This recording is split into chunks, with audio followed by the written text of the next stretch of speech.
masuk. Mari duduk. Iya. Masya ya? Iya. Datang ya. Terima kasih sudah mau datang hari ini. Sebelumnya, apa sudah pernah berkonseling? Sudah, tapi via online saja. Oke, baik. Berarti saya ulangi tata cara yang terdapat dalam konseling ini ya. Jadi di dalam konseling itu ada yang namanya asas-asas dalam konseling. Yang pertama ada asas kemandirian, yaitu di mana nanti konseling kamu sendiri itu bercerita lalu dengan mandiri mencari jalan keluar. Nanti ada juga namanya asas kerahasiaan. Semua yang kamu ceritakan tuh nanti bakal saya rahasiakan kecuali kamu sudah menyetujui untuk saya memberitahu orang-orang terdekat. Terus ada asas kesukarelaan. Jadi kamu sebagai konseling sukarela menceritakan apa yang kamu mau ceritakan kepada saya. Nah, sebelumnya perkenalkan nama saya Umi. Kamu bisa panggil Bu Umi supaya lebih nyaman dalam berbicara kali ini. Terima kasih sudah datang dan saya ingin bertanya kabar kamu. Bagaimana kabar kamu hari ini? Jujur agak berat sih ya.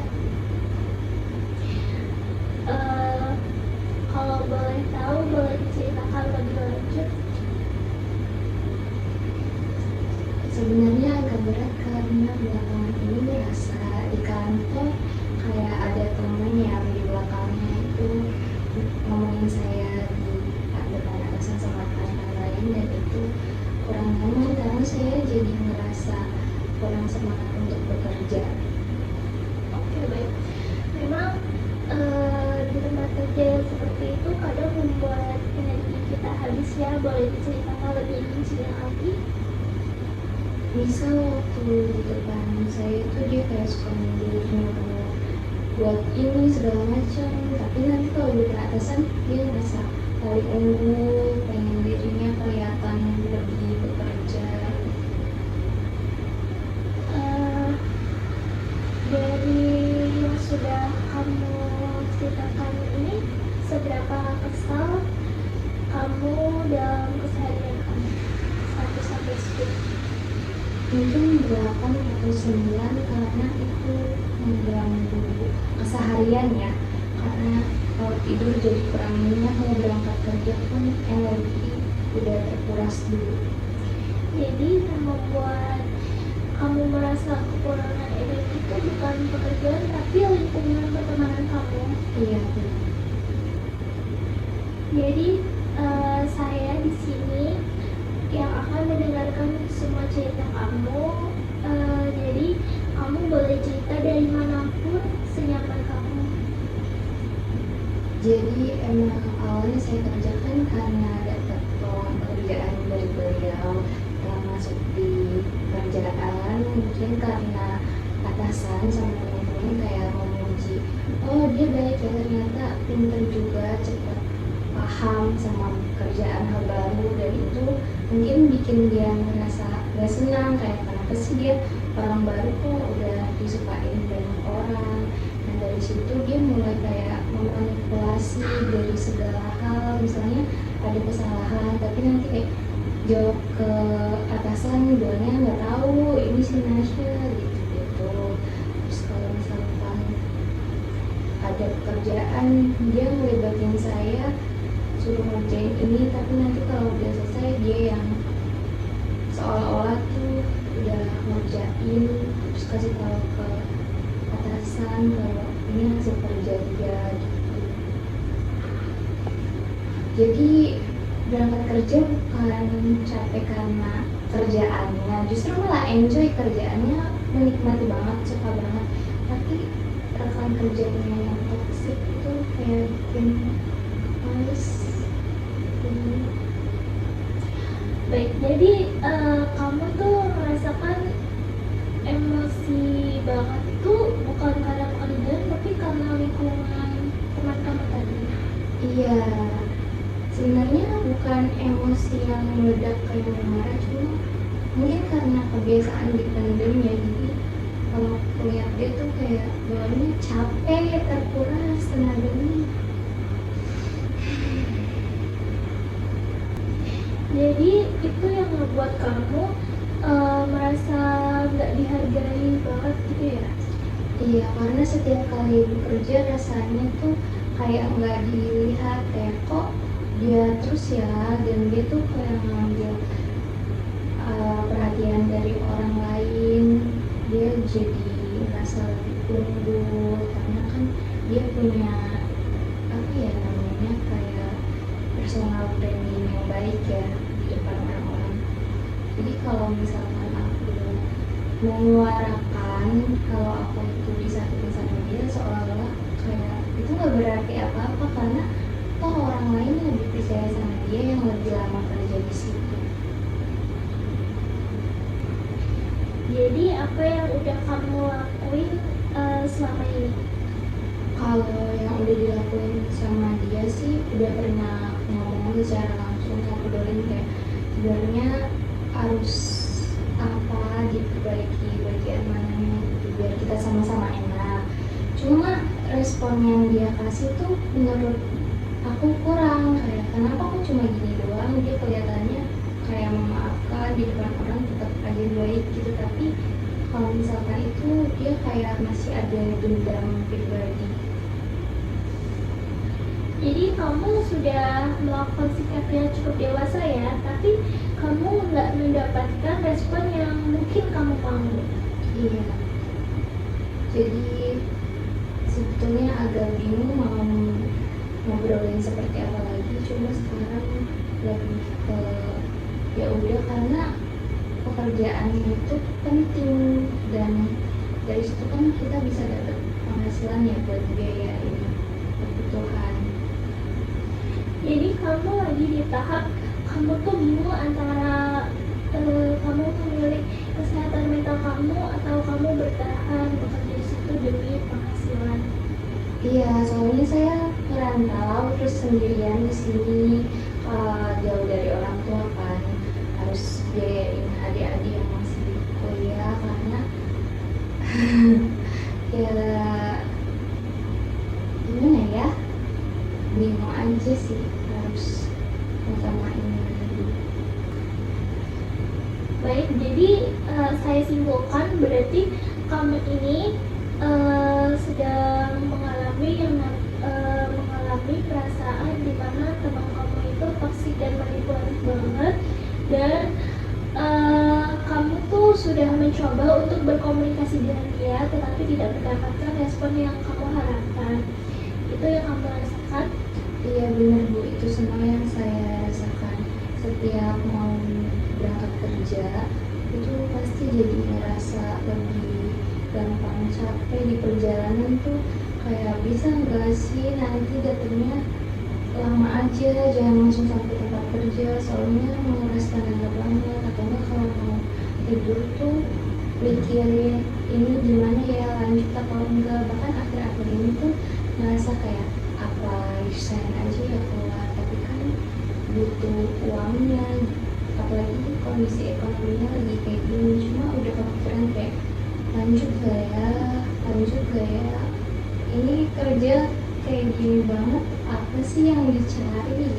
Terus sebenarnya kerjaan itu nggak capek banget, cuma tetap aja kalau lingkungannya seperti itu capek batin, kayak harus ngalah terus ya. Kalaupun kita salah ya itu salah kita, kalaupun nggak salah juga salah kita lagi. Jadi ya sebel sih, cuma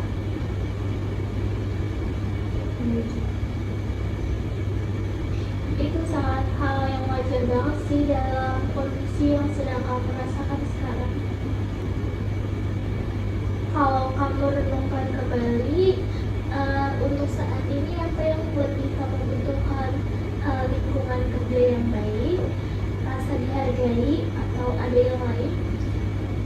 kayaknya sih lebih ke perasaan aman sama dihargai. juga mendukung mungkin ya. Jadi kalau misalkan berangkat kerja mungkin kedepannya bakal lebih merasa nyaman, aman, terus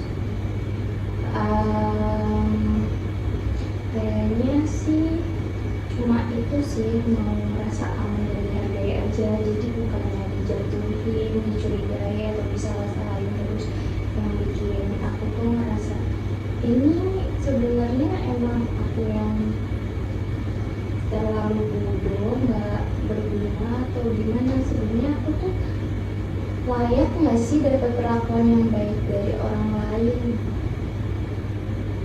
Kamu sangat layak sekali untuk itu dan kamu sudah pasti paham nilai kamu sendiri. Iya, tapi kadang ngerasa kayak mikir, nyalahin diri sendiri terus, kayak kayaknya kamu kurang berusaha deh, kayaknya usaha kamu tuh terlalu kecil sedangkan dia tuh lebih banyak berusaha gitu. Mungkin juga aku yang gak mudah paham sama sesuatu karena lemah atau apa gitu, jadi rasa nggak cukup aja sama nyalahin diri sendiri terus, kayak lo sih kurang gitu.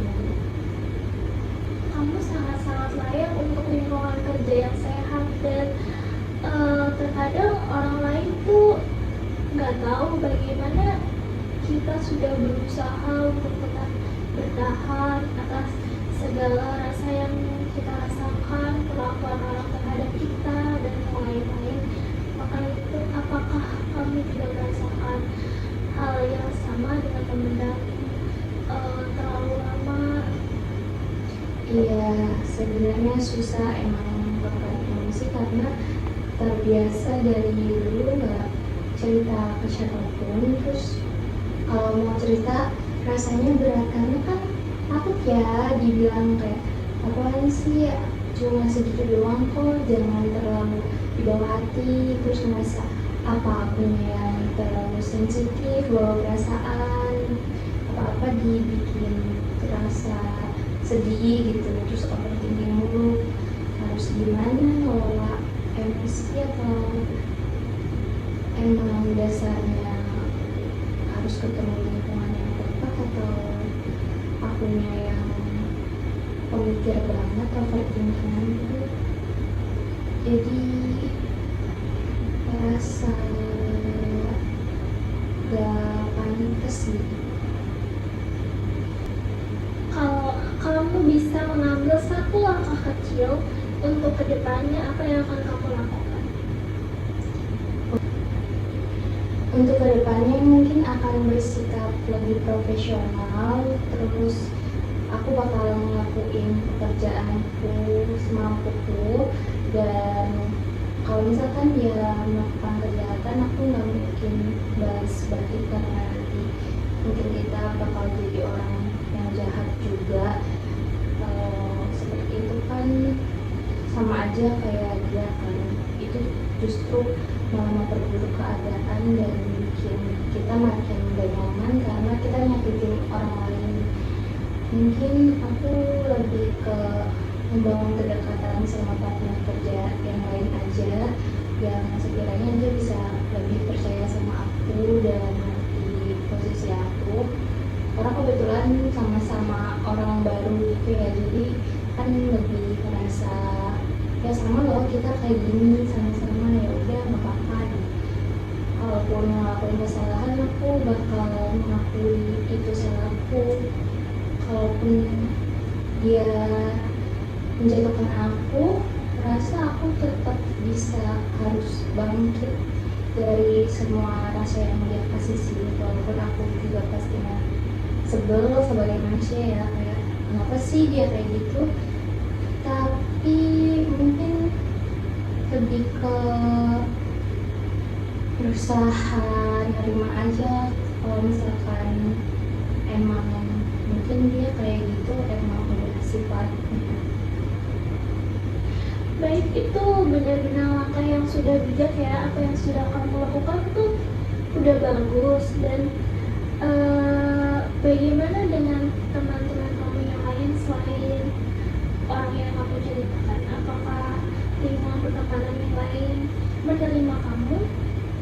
Kalau untuk teman-teman sebenarnya punya banyak teman dekat yang emang menerima dan itu udah deket banget. Mau aku seperti apa ya kita udah terima baik buruknya. Tapi kan karena posisinya mereka jauh ya, jadi aku rasanya kurang dapat teman untuk sharing gitu. Jadi kadang kalau misalkan sendiri di dalam kamar aku rasanya sepi, harus cerita ke siapa karena mereka udah mulai punya kesibukan yang lain, grup-grup juga udah pada kosong gitu. Jadi aku sekarang lebih ke memperdekat diriku ke teman kerjaku yang satunya karena dia salah satu orang yang seenggaknya aku bisa kasih kepercayaan dikit ke dia.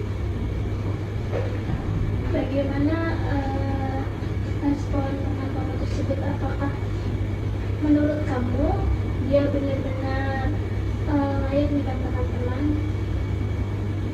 Sebenarnya aku nggak menganggap teman kerja sebagai teman yang bisa aku jadikan teman. Aku cuma Dekat gitu ya? ya kayak partner kita hanya bekerja sama aja. Di situ kalau pulang kalau misalkan kita mau jalan-jalan apa ya udah gitu, tapi aku nggak yang membahas masalah pribadi atau aku bercerita lebih ke mereka itu enggak, karena aku merasa aku harus punya batasan sama mereka karena di dunia kerja itu aku pikir untuk berteman itu susah karena persaingannya itu ketat. Jadi selama ini ketika kamu memiliki banyak ke-overthinkingan, banyak masalah yang mungkin membuat kamu pusing, itu biasanya kamu simpan sendiri atau ada seseorang yang mungkin kamu percaya untuk kamu ceritakan? Biasanya kalau untuk itu kalau misalkan aku masih bisa nanganin sendiri aku bakal ya udah simpen dulu sendiri. Cuma kalau udah capek aku lebih memilih buat menghubungin orang tua atau enggak semisal aku merasa orang tua nggak perlu tahu aku cerita ke adikku karena aku rasa kita emang agak beda gitu pola pikirnya, jadi aku ngeliat dari sudut pandang dia juga terus aku mulai merasa nerima lebih ikhlas. Memang terkadang orang terdekat kita seperti adik atau kakak itulah teman sejati kita, yang dimana mereka yang sudah pasti akan memahami apa yang kita rasakan.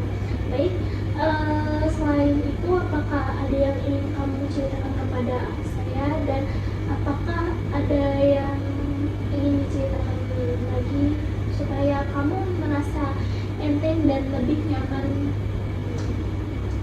Sebenarnya cukup sih, cuma sebenarnya lagi bimbang aja antara ini mau dilanjut atau enggak, atau nanti selesai kontrak cari yang lain atau gimana, karena kondisi ekonomi juga lagi nggak stabil ya, terus mikirin gimana pengeluaran nanti ditanggungnya, terus harus cari gimana lagi, kan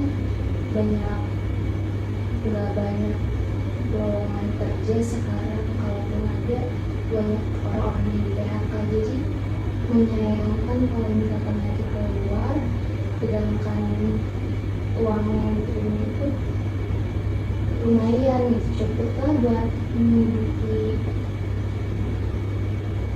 Setelah kamu pikir kembali dari yang kamu ceritakan barusan, menurut diri kamu yang dari dalam hati itu bagaimana? Misalnya tadi kamu bilang kamu bingung dengan penghasilan yang lumayan, dan kalau misalnya kamu udahan belum tentu kamu mendapatkan jumlah yang sama, dan kamu pasti sudah memikirkan apa yang ada di dalam pikiran kamu.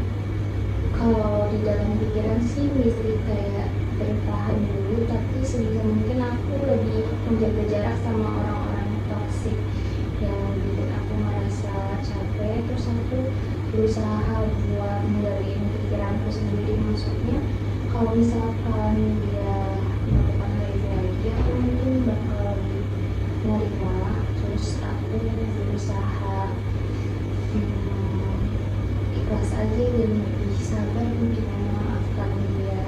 Kalau enggak sih aku secepatnya memaafkan dia, karena jujur nggak nyaman punya rasa sakit hati karena orang lain. Aku berusaha melakukan kedua hal itu aja sih, ikhlas sama lebih sabar. Apakah ada yang ingin diceritakan lagi? Sudah. Ulangi.